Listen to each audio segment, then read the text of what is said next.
In another video I'm about to put out shortly, I explain why dividend stocks are the only stocks you should outright buy because there are better strategies for growth stocks and other stocks that do not offer a dividend. If you don't know what a dividend is, it's basically some of the income that a company gets distributed to taxpayers.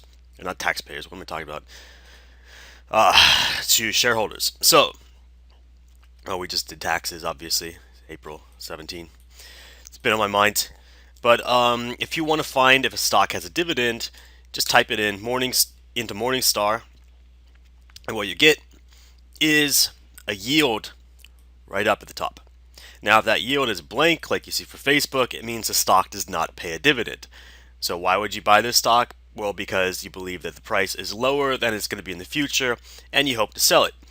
But for a dividend stock, that's not always the case.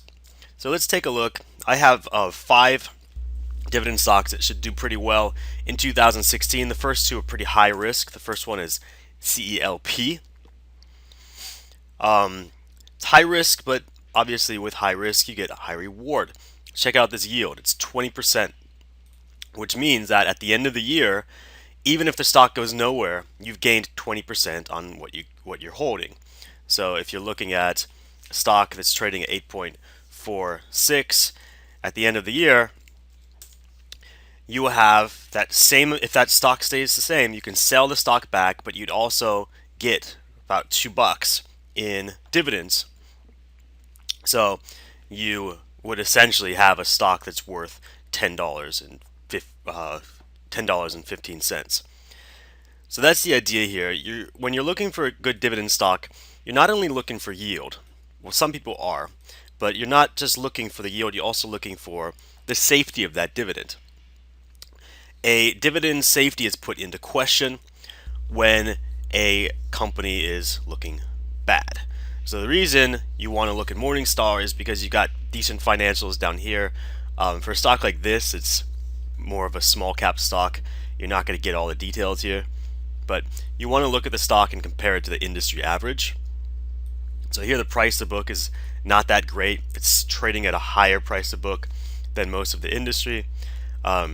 There's a lot of debt in this company, which makes it a dangerous company to hold because if it defaults, then you lose your dividend and the stock price also goes down. Now, why is this yield so high? Well, because this stock is in the oil industry, and what they do is they basically provide environmental services to US oil companies. Now, anything in the oil industry is probably down in the dumps. As you can see, it went from $15 to $10, and that brings the yield up because the dividend didn't change. Now, a company like this might be protecting the dividend at all costs and taking out debt to continue paying that dividend. In this case, it's good for the stockholders because they still get that dividend and they can even add more to their position at a low price and get a high yield. But the danger is that dividend might not continue to be paid in the future. So that's the high risk part of choosing a stock like this. Now, pretty much anything in the oil industry that pays a dividend at the moment is going to give you a really high yield. So what you need to do is look into that company's finances to see if the income can cover the dividend payouts. Now you can grab the income from any balance sheet, but as for covering the dividend payouts, what you have to do is calculate the amount of outstanding shares, or just grab that and then multiply it by the dividend payout per share, and that will give you a number you can compare to income. I do that through R. I'll show you real quickly, but the idea is simply to grab the income of a stock. So here's Rye. Rye is also a pretty good company. They are in the cigarette business, which is always going to be pretty booming. People love their cigarettes. So what I do is I just grab the financial data through R, and then I compare the dividend payout to cash. And as you can see, they're paying about $2 billion per year in dividends, but they only are making about $600 million in cash per year. So that's not a sustainable system, and eventually they're going to have to dig into debt, which it looks like they've been doing for a while, to pay those dividends. So how long that can last really depends on the oil industry. If oil prices go back up and oil companies continue needing these services, then the stock could rebound, the company could rebound, and the dividend would be safe again.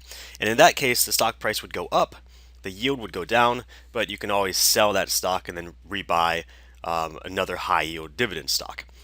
Another high yield dividend stock in the oil industry is NAP. It also provides a service. It is a shipping company in the oil industry, so it takes oil from a rig and ships it onshore to distribute. Now this one, again, if you look at what's happened in the past year, it's dipped from 15 to about $10. And the yield here is also quite high, 15%. So it's basically the same as what you saw before, but they're better with debt. They have low debt, so it's a lot safer. Still, they're in the oil industry, so nothing's really safe. But the company's financials look pretty good, and this is a lot safer, though you lose 5% of the yield. Still, if the oil industry bounces back, this will probably be a good stock to hold for a dividend yield stock.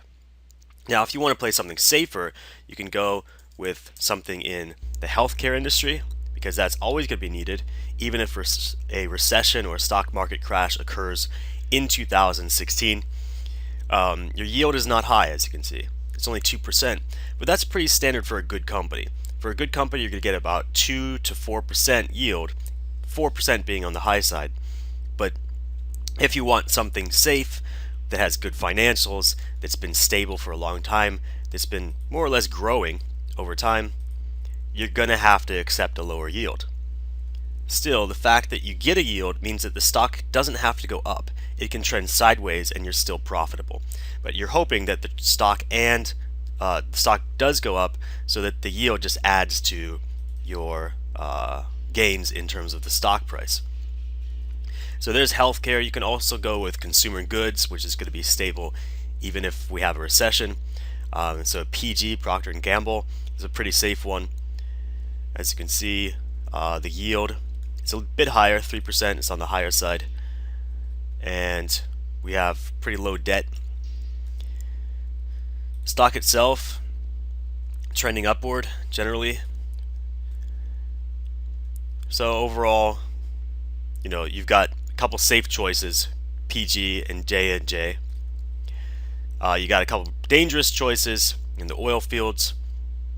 And then you got REITs, which are essentially the same as investing in real estate. If you ever see a stock with this REIT, what do you call it? I guess you call it a initialism. If you see this initialism attached to the name of a stock, you know that this is simply a holding company for a bunch of real estate. So they buy real estate, they rent it out, and by the nature of REITs, I think it's 97% of that income has to be passed on to shareholders. So you're always going to get a pretty high yield with these stocks. Here we have almost a double-digit yield, and we have a stock that's generally trending upward, which is quite rare. In the past year to date. So if you've ever wanted to invest in real estate, but you don't want to outright buy a house, just buy one of these stocks. WSR is pretty safe, good yield, it's diversified, and it's going to do pretty well in 2016, I believe, because renters are increasing, home buyers are decreasing. The real estate market is it has a differential where you are seeing home prices going up, but renting prices not really increasing that much. It's an issue of supply and demand. So it actually depends on the city. So when you look at these, you want to look into their holdings. You want to dip into the financial postings of this company and check out what exactly they're holding, because you'll find some REITs that simply buy office space. You'll find some that buy hospitals. A diversified REIT is probably a bit safer, especially if you're just going to look at buying one. But in general, you want to dig into what kind of real estate this company is buying, and then analyze that real estate from a market perspective. Is this a high demand real estate? Are renters increasing in this real estate category? Are they decreasing? If they're increasing, it's good. If they're decreasing, it's bad. Also, if the prices of that real estate are dipping, that's probably good for the company because they can acquire more real estate at that price. Most of these companies will make money through renting out the real estate, and that rent is passed on to you. So in a sense, you become a landlord when you buy an REIT like this. Again, if you're looking for a high yield that's rather safe, REITs are probably your best option. If you're looking for a safe dividend stock and you don't care so much about the yield, go with something that is always going to be in demand. So healthcare products, consumer products, cigarettes like rye. These are always in demand. They pay out small but sustainable yields, and the stock prices generally rise over time. So you're making money in two ways: stock gains and real estate, or stock gains and dividends.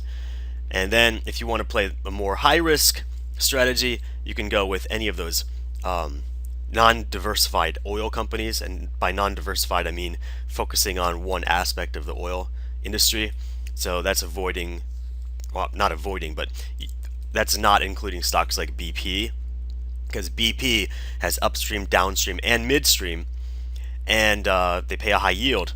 They're in the oil company, but because they are diversified, they're not that affected by oil prices.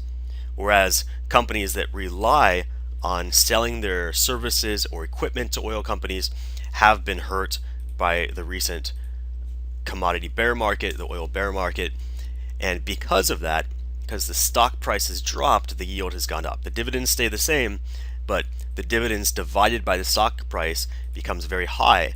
So if you buy now and you don't see any change in the stock price, by the end of the year you can have 20% profit based on that high yield but high risk oil stock. So in summary, in 2016, oil stocks are going to give you probably the highest yields possible because the stock prices are very, very low.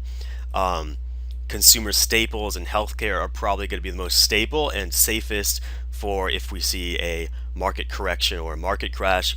And then REITs are probably going to be pretty good for those companies that rent out their real estate because renters are on the rise in 2016.